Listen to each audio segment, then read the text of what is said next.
What is this? May the 19th, season 5, episode 5 of Joe's Minibike Reunion podcast. We're brought to you by our friends at Pioneer Car Audio. Like to say, hey, everybody, what's up? Thanks for finding some time out of your day to be with us. We've got a great show in store for you tonight. I want to begin by letting you know what's on tap. Cleveland Flowers, the man behind, I guess, the orchestra, kind of like the conductor of what on video was shown as 100-mile-an-hour pass. It was late at night. It was in LA. We'll find out about the details. Who was the jockey? Who were the builders? Who put together that bike? And what is the status of that bike right now? Was it a quarter mile? Was it an eighth of a mile? Was it on alcohol? Was it on crack? Was it on pump gas? We want to know. I also am going to, I thought I was going to have a surprise guest tonight. And I alluded to that in the podcast. And the surprise was Temecula Bob. And the reason why it was Temecula Bob is that not only is Temecula Bob, who is a Joe's Minibike Reunion Hall of Famer, one of the legends in our hobby, but he's elusive. He's like a unicorn. And when you get a glimpse at one like a bald eagle, you try to take advantage of it. And I was talking to Bob because he was getting, there's a lot of these keyboard warriors and a lot of these guys break his balls. And, everybody likes to talk shit to 60 and 70-year-old guys. And, Bob's the nicest guy. He builds those bikes as pieces of art. And he sells those pieces of art like he would distribute puppies that he raised from dogs he owns. It's very special to him. It's not for profit. When you buy a bike from our new sponsors, whether it's Go-Kart USA or whether it's, I don't know, RCF or maybe it's GTS or F&B, those guys build bikes for profits, okay? And there's nothing wrong with that. That's how it goes. Bob's different. So typically what happens is Bob will comment on a post or he'll show a photo. And I love it because he always uses the Joe's Minibike Reunion, that oval tin in his backdrops. All the money I probably owe him for all that exposure, right? But when he posts anything, he's inundated with these responses. And most of them are positive because the guy's awesome and his bikes are awesome and they're hard to get. And he takes his time to build them. And people break his balls. Hey, this guy doesn't return calls. This guy's a dead player. This guy's a stroke. And, you'll notice he has a very quick and smug selective reply, which I love. Keep doing it, Bob. So as I'm talking to him, we're talking. 5 seconds turns into 10 seconds. And now we're on the phone for 20 minutes. And we've talked about everything from the Temecula Bob bike that Joe Petralia recently showcased, as well as some of the smaller bikes that are also out there and Bob's feeling about those, how he prefers to select his customers, the types of quantities that he's comfortable building. And, I said to him, Bob, this conversation should be on a podcast because this is such great stuff. And we've talked about so many different people. One person particularly was Jake Moe. And Jake, if you're listening, hi, Jim and Amy. Good to see you. Temecula Bob is watching now. One of the topics and one of the people that we started to talk about was Cleveland Flowers. And Bob went on to compliment and talk about not only Cleveland, who I affectionately refer to as Lamar Odom because he looks like him. He's just better looking. And he probably shoots the three a little bit better. And he doesn't do as much drugs. Just kidding. He talked about Cleveland Flowers and, that bike was so damn fast and Bob couldn't believe it, how these young kids can take these bikes up to anywhere past 40 miles an hour to us. But, 50, 60, 70, 80, 90, fucking 100 miles an hour. Bob's like, I don't believe it. Some of them got scrub brakes and it was amazing to him. And he really got a kick out of and enjoyed, I could tell, the personality behind the man Cleveland Flowers. And as a result, and as I kept talking to him, I kept trying to, again, get him to commit to going to the podcast, come on the podcast. And he was slow to do that. And he threw me a little bone. He said, I'll think about it. And I reached out to him, but I hadn't heard back. And I know not to push him, just like I know. And I suggest that you all take my cue. I know better to push him to sell me a frame or find time to fit me in the schedule. he's done it once or twice. You have to appreciate that. So I try not to jump on and pile on. We talked about Corona Irving and how Corona Irving finally found and got his hands on a Temecula Bob bike. And it was the one that I purchased from Paul Wiener, Minibike Paul. I rode out to Camarillo and I had my mask on, and so did Paul. And we had some fun time together. I picked up the Bonanza MX that I had wanted to buy before Paul got it from Guardrail Dave. And I believe that, whenever you have an opportunity to buy a bike like that, especially one that has the heritage with Guardrail Dave and Evil Ed. In fact, Evil Ed, I see you, and hopefully we'll be back in the garage soon. Ed doesn't dig these types of podcast communications over the phone, and, we got to get him back, if not at least as a guest. Back to Bob, we started talking back and forth about Cleveland. We started talking about different things, and I asked Bob to come on and join Cleveland, but he's going to take a pass, and maybe we'll get him on the next podcast. So we're going to bring him on. Before we bring Cleveland on, again, guys, if you're looking to get a Temecula Bob bike, I understand he just took a shipment of steel in recently, and that means he'll be putting out a few. If you've already requested nicely, hopefully there's a chance for you to own a little bit of a piece of history. There's other options out there. Some of them are available at different guys that we already mentioned. F&B builds a great bike. I still have to get my hands on one of those. There's a lot of cool bikes out there, but Minibike Paul had the one that I really wanted, which was that Bonanza. He still has a pretty trick little Bonanza up there with like a dual clutch setup or a 2-speed. He has those 2 tacos that were still hanging out there. Those were both, again, Guardrail Dave, Evil Ed style bikes. Welcome to the podcast, Dane Walton, Ryan Gray, Edwin Murto. Wow, I talk about a little bit of history there. Edwin, glad to have you on. There's still some opportunities. I talked to Ian Cordova. All of this in light of the posting about Paul's sale. Ian and I were going back and forth, and Ian will be joining us as the guest on the next podcast, which airs, usually 2 weeks from now. We're gonna try to speed up the schedule, but we're doing other podcasts.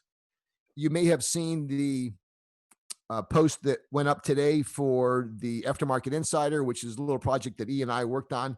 And we had a really good guest on today, Carson Lev, the man behind many of the big celebrities and activities and promotions that take place in our industry, particularly Chip Foose. Check that out if you like.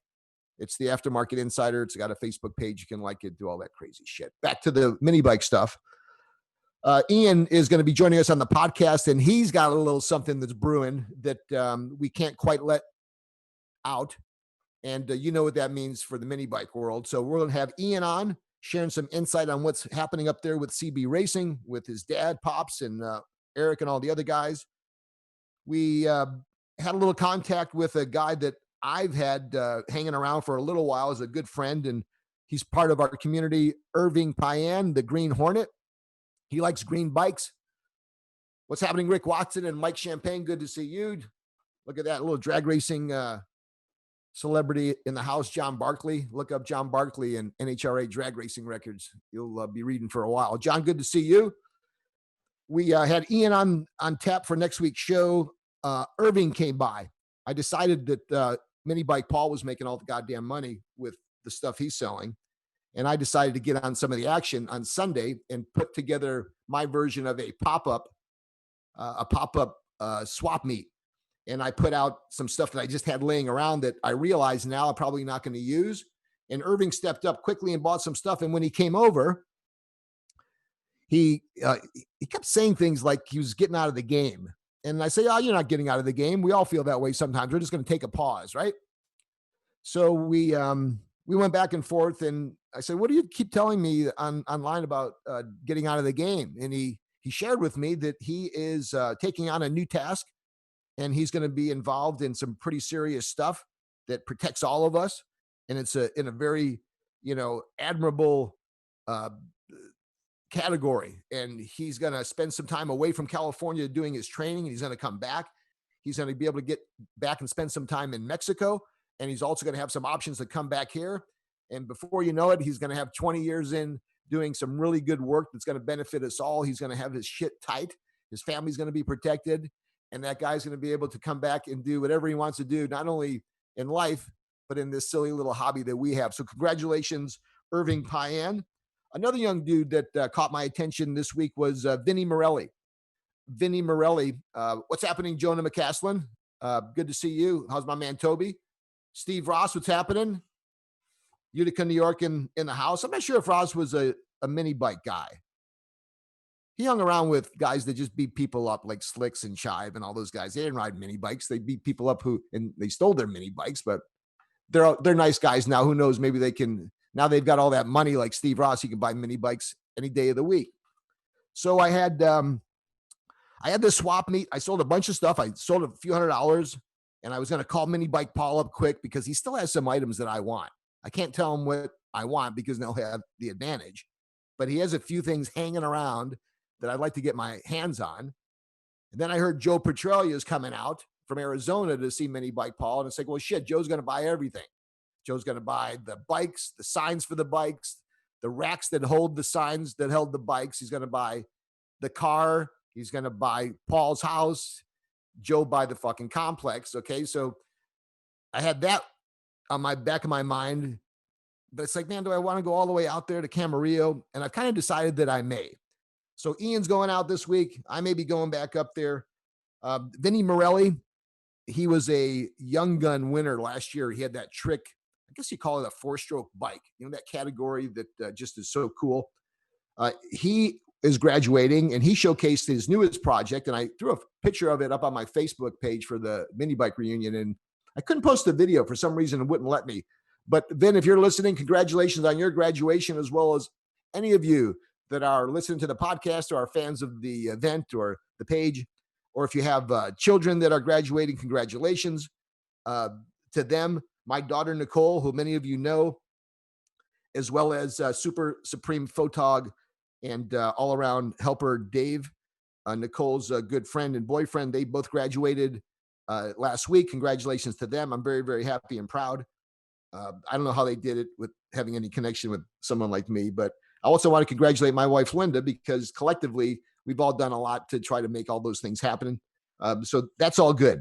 All right, let's get to our guest. Here's what I know. When Temecula Bob talked, I listened. He said Cleveland Flowers was his guy. He talked about this 100-mile-an-hour pass. As many of you know, in fact, when Ed and I were in the garage launching the podcast, many of the topics had to do with going 100 miles an hour and how cool it would be a part for all of us to join in and, make that happen. I know that I have an opportunity through the Tucson Dragway, through my time with Roadkill, working with Jim Hughes there, that we have a track, we have a home, and it's camping. There's outdoor activities. You can ride, you can barbecue. There's 2 tiki bars. Okay. So we're going to have an opportunity maybe to get to a guy who already did go 100 miles an hour. Now, I've since found out, and Cleveland's clarified, that it was his bike. He was not the jockey. He will tell us who the jockey was. He'll show us the video. Many of you questioned whether it was a quarter mile or an eighth. We'll find out. Many of you asked what type of fuel he was using.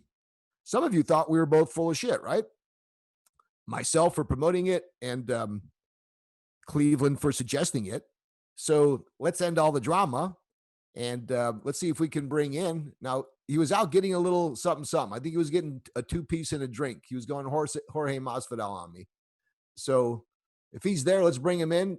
The man of the hour, Cleveland Flowers. Cleveland, are you with us, brother?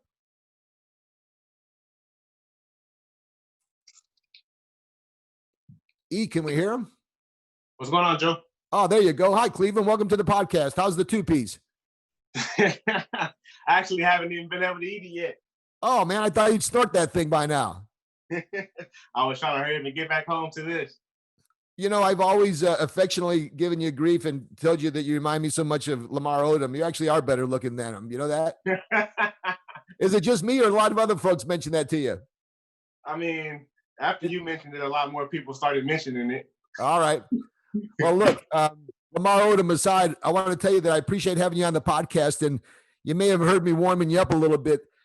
You and I have chatted because you're one of those guys. In fact, you're a perfect example. You come rolling out to Joe's Minibike Reunion. Cool as the breeze in the air. no preconceived notion, had one of the baddest bikes out there. And honestly, I was running around like a fool trying to put on the event and waiting for the Uh-huh. fucking food truck. And I couldn't appreciate the caliber of a lot of the bikes that showed up early on. And you were one of those guys. You were Mhm. one of those guys that not only had, you had bikes that were so nice, I couldn't even appreciate them. Other guys that are really tight in the hobby knew exactly the Charles Mini drag bikes, um, the Jakes, the Fredos, the Franks, the Bryans from F&B. They were around your shit. And that helped me. And you really showed well. And from that point on, I'm glad that I had a chance to get to know you. And I'm Mhm. glad that you've given everybody an opportunity to see just what kind of things go down at Fastlane. Um, let's talk about how you got into mini bikes. Was it a pretty predictable deal where everybody in your area was into the mini bikes? Was it your brother? How'd you get started? Not really, Joe. Honestly, how I got into mini bikes is kind of awkward. Like, I had gotten into a car accident back in 2015, and Okay. I needed to get physical therapy, and it was like not walking distance, but it was kind of far from my house, and I was trying to think like, how could I get back and forth without taking the bus? So I was like, it just dawned on me, like, let me buy a mini bike to get back and forth. So that's how I got back and forth to physical therapy. And then I linked up with a couple guys that saw me riding. They're like, hey, come over here. And it was the Fast Lane guys on 89th and Broadway by the shop.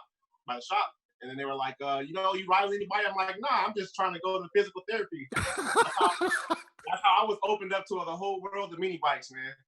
I have never, ever heard of anybody who got into mini bikes to take it to physical therapy. Usually what I hear is people have to fucking go to physical therapy after they ride the mini bike. That's how I got into it, Jim. So you met the guys because, there's a magnet. You notice till this day, like I'm 60, I hear a mini bike.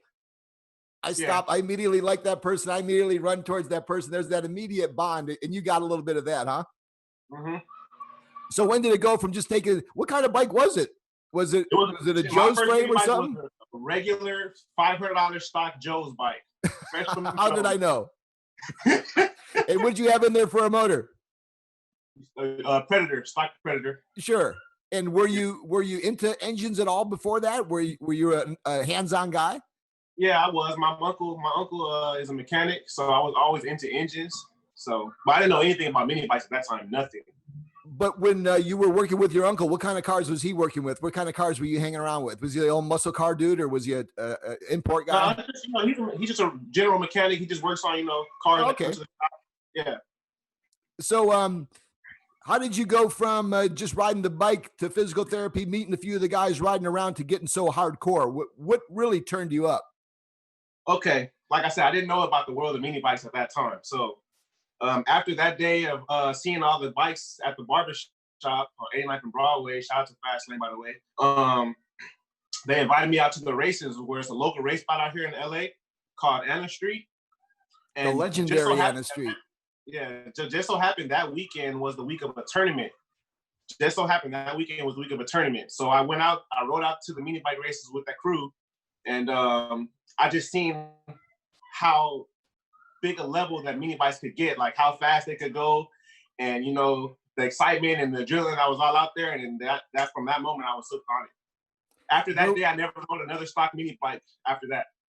Well, you really couldn't, because that wasn't the scene. There is a segment of the mini bike scene where, especially those guys who like the vintage stock bikes, they like them to be just like they were originally. They putt around, they bring them to the car show. The scene that you're describing, the Anna Street scene, it's a go fast scene. You don't show up there unless you're playing. There's no putting around. There ain't no friggin' 3.5 horsepower Briggs and Strattons or those types of bikes there. It's all going fast. And Evil Ed and I went out there a time or two. Early on, it was nice because there were some folks, instead of rolling out there cold, I knew Brian, and Brian was rolling out there with his bike, and Frank was out there, and Ed was legendary when he rolled up. By the time I started going, I had known MDB for a while. I'd known Home Alone, and the event had a little bit of life. It was like our third or fourth year. A lot of the folks were coming up to the event like you. So it was nice to go out there because many of the folks knew me, and I kind of put a lot of faces together. It was funny how it changed. It went from a nice little group, and everybody got together and everybody talked about the nice little rules. And then when it started to race, it was intoxicating, and that's what you got, right? Yeah. Off the back. As soon as I got out there, I was just like, wow. I was like blown away.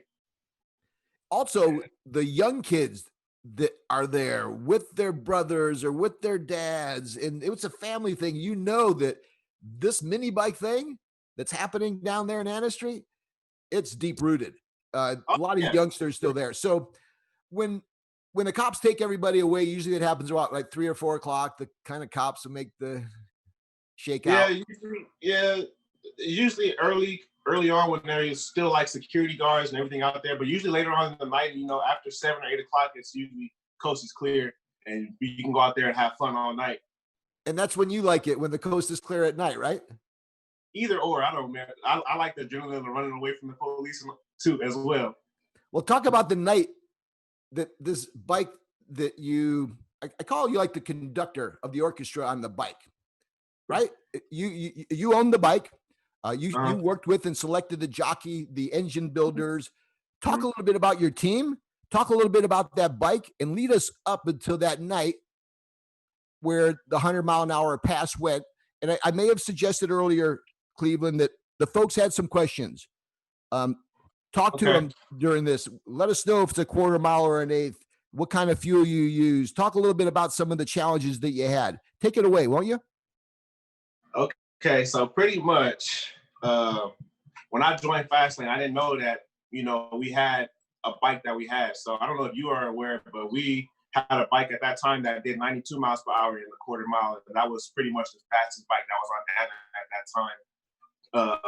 Back in 2015. What about that bike? What kind of bike was that? Was that a GT's frame? It was a stock. It was a 3-inch stroker. Dylan was still the jockey, and that bike went 92. And to this day, that bike never saw a loss. It only took wins. Who built that motor? BDMS. Daryl BDMS built that motor. Okay, so when you talk about the motor, let's face it, it's the jockey in the motor, right? Yes. What were the dynamics with that motor that got you past 90? I mean, I don't need to know all the secrets, but what do you really know? I mean, I guess it just all depends on the head work, the porting, and all that, because pretty much to this day, all the guys, we all run the same parts. We all go to Tim and buy parts. We all got the same parts in our engines. So it all comes down to who's doing your head and who's, mapping out your valve spring pressure and all that, your compression ratio. It's all about the skill, technicalities of the builder, what he knows to put into the motor. Yeah, and we chatted about this before on some of the previous podcasts too, Cleveland, particularly when we were talking to Charles. And Charles is strong in the game, very confident guy, like you need to be. It's like you're a heavyweight champion. You got to believe in yourself. You got to know that you're the baddest out there. And I know there's a lot of guys knocking on the champ's door. You guys seem to have had a good success with the engine side of it. The builder, talk a little bit more about him. How long do you guys go back? How did it start from Cleveland taking his bike to physical therapy to now hanging out with guys building engines that run 100 miles an hour? Well, the guy, when I found out who built that engine, our engine that went 92, I went to his garage. It was Daryl. And I had him build my first 3-inch from that day on. And from that day, I've just never went to any other builder. I've tried George, DBR, to build one motor for me. Also, but other than that, I've mostly 100% been with Daryl, and he's never steered me wrong. All of his motors are consistent. They run, they barely have problems. They barely break. And, so, it's a trust issue. It's a trust bond that we have with each other. And I know when I leave my stuff with him, it's going to make me happy. Cleveland, it kind of a lot of similarities to a NASCAR team. When you think about it, you've got an owner. Maybe you're falling into that category now, right? You're the team owner. You may be the chief head motherfucker in charge over there, right? But you're going to find a driver. You're going to find your head mechanic. You're going to find your guy that maybe wears your PR and maybe helps you with your logo and some of your stitching on your logos on your seat and stuff. But there's more than just the builder. Talk a little bit now about the jockey. Who's the jockey behind that bike at 90? And then let's lead to the jockey on the 100-mile-an-hour pass. The same dude, the same guy that went 92. At that time, I think Dylan was about maybe like 15 years old. Wow. When he went 92 miles per hour on that mini bike. And up and leading to, 5 years later to going 100, he's still one of the best jockeys out here in LA. And he's a small guy. He's about 20, 21 years old now. And, he's just, we've never seen anybody ride a mini bike better than him. So, did you find him, did you just know him from your time growing up, or did you know him from Anna Street? Did you know him? He was already our jockey from the crew. When I joined Fastlane, he was already Fastlane's jockey. So, whenever we had races, he was automatically the guy to get on the bike. Who are some of the other hotshot racers over there at Fastlane now? Racers? Yeah, who are some of the hotshot guys over there now? Well, back then it was 9. He was the guy who owned the 92 mile per hour motor. Other than that, Oscar has a pretty fast bike, and then Antonio has a pretty fast bike as well. He's the one who won the tournament this past tournament. He's the one who went home with the All You Run What You Run tournament. Talk about the length, the 1/8 of a mile. A lot of folks want a confirmation going 1/8 of a mile, 1/4 mile. We only run 1/4 of a mile down here in LA. I tell everybody. Everybody thinks we're full of shit. Everybody's like 1/8 of a mile, 1/8 of a mile, 1/8 of a mile. Yeah, 1/4 mile. Yeah. So for all those folks that, again, if I was asked that question once, it was a million times. I want to give a shout out to my man Ricky. I want to give a shout out to my guy Chue. Congratulations, Ricky, on your upcoming gift. That's going to be awesome. Bad news: I sold the Datsun Roadster. Also, share that with Kevin Dunn. I had a little car that I was moving on the side, trying to keep this mini bike game going, Cleveland. So I had to sell one of these little cars that I have. So you've got a badass jockey. He's been killing it. He was behind the 90 plus mile an hour engine run. You've got your engine builder you've been with forever. You're not riding this thing. You're not building it. What are you doing besides paying the bills and getting the parts and making sure the jockey shows up and the engine's done? Are you air traffic controller? What are you doing? No, I ride and race myself. I actually had a race on that bike myself and won as well. Okay. And how fast were you going, Cleveland? I think I went at least 94. It wasn't on a speed radar gun, but whenever Dylan jockeys a bike for me and he does a certain number and I get on it after him, I usually do about 4 or 5 mile per hour less than him. So I think I was around like 94, 95. How much do you weigh? I'm on 200. Yeah. Yes. What kind of brake do you have on those bikes? It was a scrub brake, surprisingly. Scrub brake. So this is what gives us old people a freaking heart attack. When Temecula Bob says it, he's like, and Joe, and when you talk to Bob, he paused for effect. And Joe, the kid did it on a damn scrub brake. And I got to tell you, man, I wish I could pull him up on the screen right alongside you and you could hear it from yourself. But Cleveland, he was enjoying his craft through you and watching what you do. And that's why I love the reunion, because guys like you and him could reconnect. Let's talk a little bit let's go back to the past now. So you've got your shit tight now. You're the orchestra conductor. You've got the horn section. You got you got the trombone guy. You got the baritone. How do you go about planning this late night rendezvous? Okay, so this is what happened. I had a gear on the bike. When the bike finally came together, I got all the kinks out of it. The bike was running 100%. I took the bike out and we made a pass on it. The bike did 97 miles per hour, but we clocked it as well. And the bike came through really, really fast. But the RPMs were kind of high. So Daryl, the builder, he's like, this bike will go 100. And I'm just like, man, I don't want to change nothing. I want to keep it the way it is because it came through just so fast. Nobody's going to catch this bike ever. So he's like, okay. So we came out for a tournament that night, actually. And the police were just hounding us. We couldn't finish the tournament. So then Rafa from GTs, he wanted to postpone the tournament to another day. And I was like, you know what? We could just try for the 100 mile per hour tonight. So I went and I changed the gear on the bike that Daryl told me to put on it to try to get the 100. How did you re-gear it? What did you change it from? I went from a 60 in the back and I just dropped it down 2 teeth to a 58.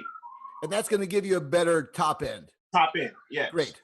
So I mean, we weren't expecting it. Daryl always said that the motor would do 100, but I just never wanted to change nothing. So I was just doing this for Daryl. So we got on Dylan started the bike up, and Rafa from GTs and a couple other crews were still out there that night because we were expecting the tournament that night. So he came through, we had the radar gun on him, and then it did what it did. And then we were just hella excited after that. So, and the jockey at the time is who? Dylan. And Dylan's running through regular gas? What's he running? No, we were running straight M5. Oh, certainly. So you put this on video. People had asked about that. I sent it over to Emmanuel. Emmanuel, somewhere within the podcast, if you have a chance, I think that may be playing now. I don't know if you can see it or not, but you've probably seen it enough times. What will we be seeing on that video, Cleveland? You're going to see me behind Daryl holding the phone, recording the radar gun. Anybody who knows Anna Street knows that block, if you go all the way down to the end, is only a quarter mile you can run. There's no further back you can go to try to cheat it or anything. But yeah, he came through. You heard the start of the motor when he started revving it up, and he came through. And it's all on video. I got the radar gun, and came through it. It said 100. Plus, here's the thing. You can spot a bullshitter like immediately. Mm-hmm. They don't even have to, they don't even have to speak. You're not that guy. You're from the area. There's no going 100 miles an hour. Everyone knows me down here. Like I said, even like I said, the people who are on Anna, Most Wanted crew was out there. Rafa from GTs, the owner of GTs, he was out there, and they all seen it. It's not like we were out there by ourselves and we just, made the bike do 100 and nobody seen it. Everybody was out there. Let me tell you something. Make no mistake about it. The only skepticism out there is largely from the keyboard warriors who they're not from this area. Uh-huh. I understand and appreciate the competitiveness because there's even some competitiveness within the state, which is fine, as long as it doesn't get taken out of context. You've been a great ambassador. Charles is probably one of the more outspoken, colorful, animated guys, and a lot of folks like to chip away at his armor, but he's a tough dude, and we love having him on, and we get as many people fanning his fire, and we get folks giving him grief. You always get positive thumbs up for everybody. You're one of those all around good guys, and I want to tell you that's quite a feat. And for those of you who may have had some skepticism about it, I can tell you from our end, and I think this is where it counts, there's no BS behind that run. I like to be behind an opportunity to let you showcase that bike, but I understand that the bike has found itself another home. Talk a little bit about that. It has. Are you wearing that bike around your neck now, or you got that Mr. T starter kit on there? No, I've always been in the jury, but anyway. Looking good. What's happening with the bike? Did everybody start trying to buy it once they heard the story? After that 100-mile-per-hour pass, my inbox was blowing up. People wanted to buy the bike, and at first I didn't want to sell it because I still wanted to get a couple races down here in LA with it. But the bike, you got to move it. You got to move. You got to move when it's hot. Yeah, it's not even that. I didn't move right away. Actually, I waited. It's still like 4 or 5 months because I wanted to get some races. But I guess after the bike did what it did, I couldn't. When you go that fast and it's showcased, nobody really wants to race after that. So I would bring the bike out every week, and it would get me races. So I was just like, you know what? Maybe I can send it somewhere to where there's a track for all the non-believers that didn't believe the bike did what it did. I wanted it to go somewhere where there was a track where someone could actually take it to a track and get some slips on it. So this guy from Florida, he contacted me. Well, he had contacted me months before, actually, and I told him that I wasn't selling a bike at the time. So, but then he contacted me again. Sure. And he said that he still wanted the bike, and I was like, you know what? I'll sell it to you now. So, he cashed me out for it. I got to tell you, I always was one of the guys that felt that when I got my hands on a bike, that it wasn't leaving. Like once it got in that garage, once I took it off of my truck and I found as time's gone on that there are times where you got to kind of maybe make room for one, or maybe you got to let one go to live its next life. Some of the bikes that I recently let go are some of the smaller bikes that I knew I really wasn't going to be on anymore. They had a little collectability to them. They had a little personality, but they weren't the ones that if you're going to go riding out which Yeah. occasionally used to do, and hopefully we'll be able to do again. You wanted something that had a little bit of go. And I don't know if you recall, but there was a time back in the podcast with the big belly guys that they put together a Predator. It's like 16, 17 horse. And I had a Temecula Bob bike that Jake Moe finished for me. And I love that bike.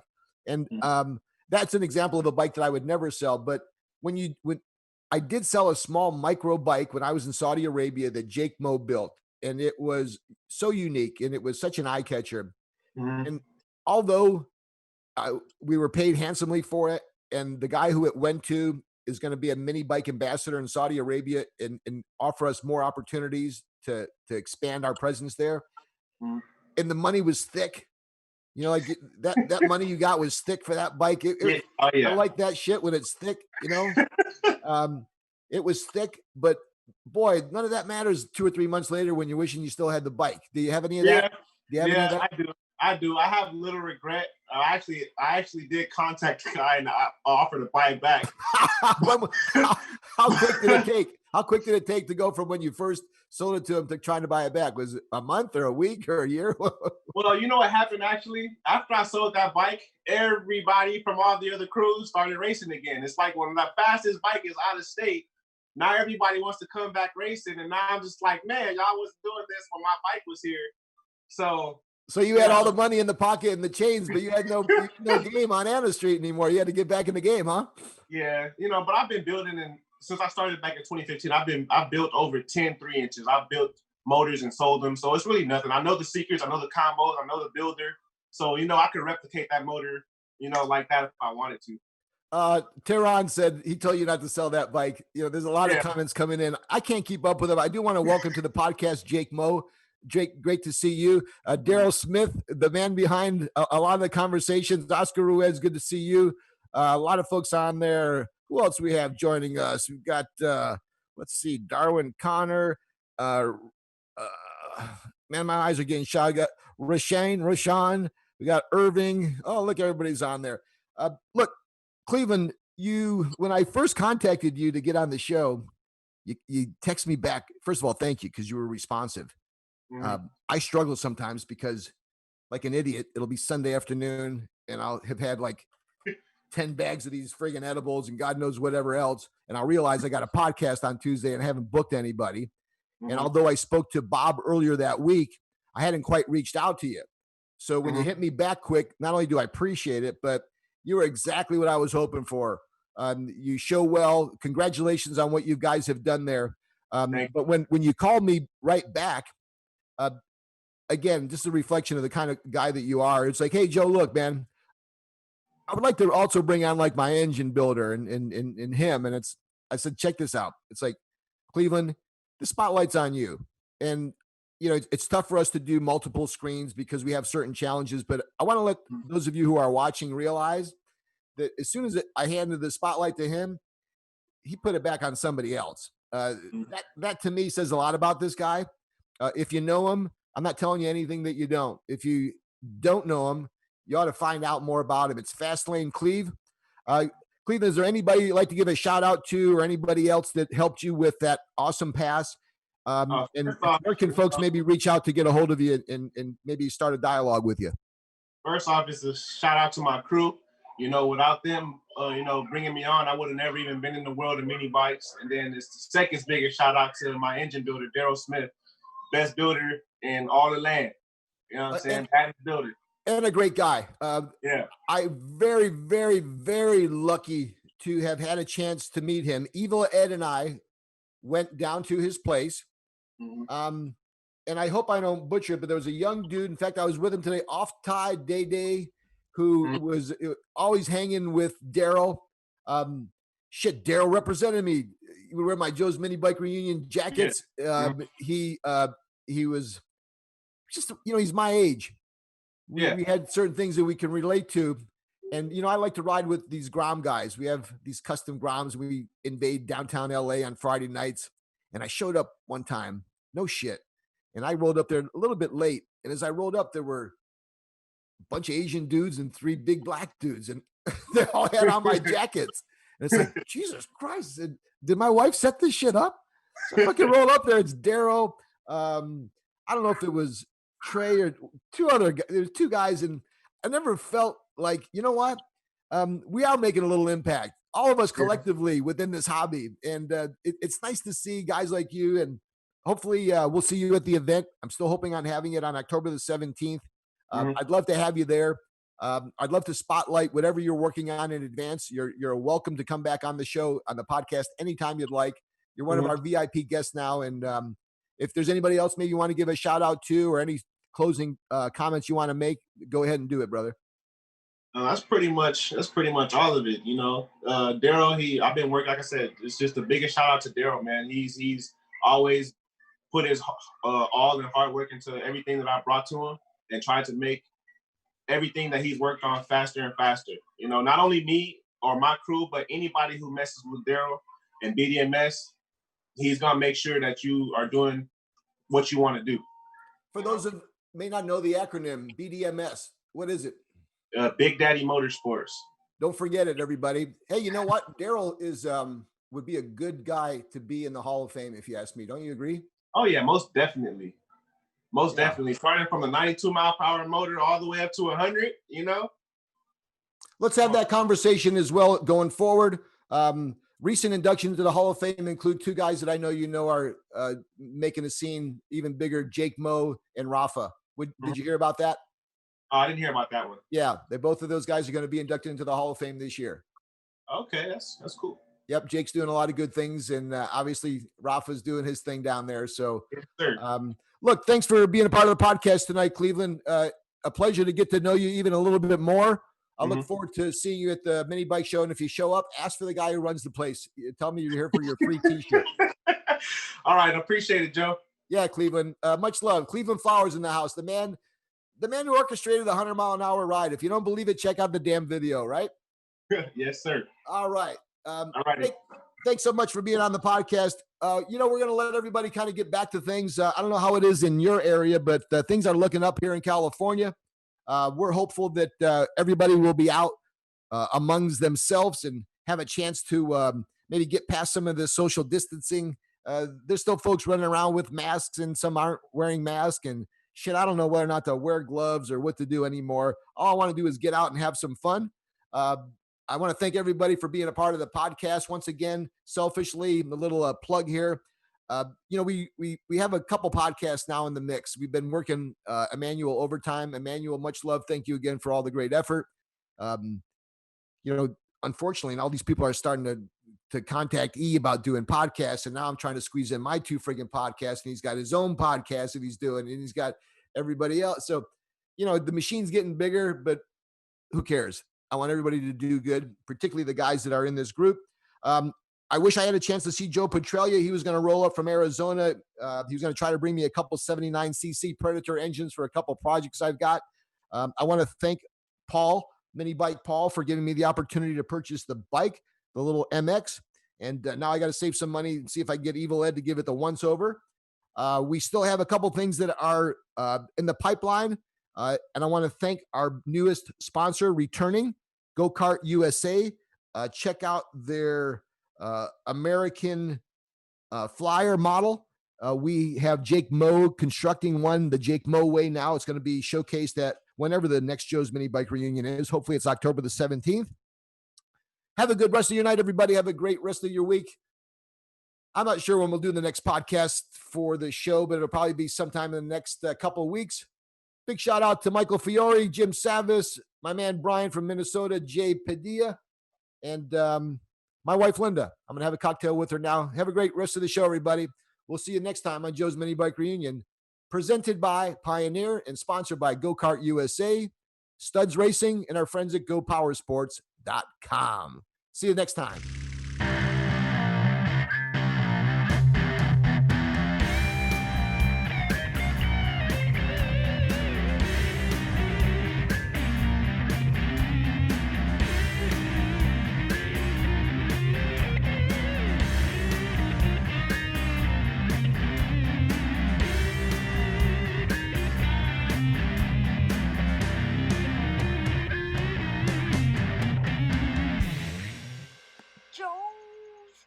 Minibike Show.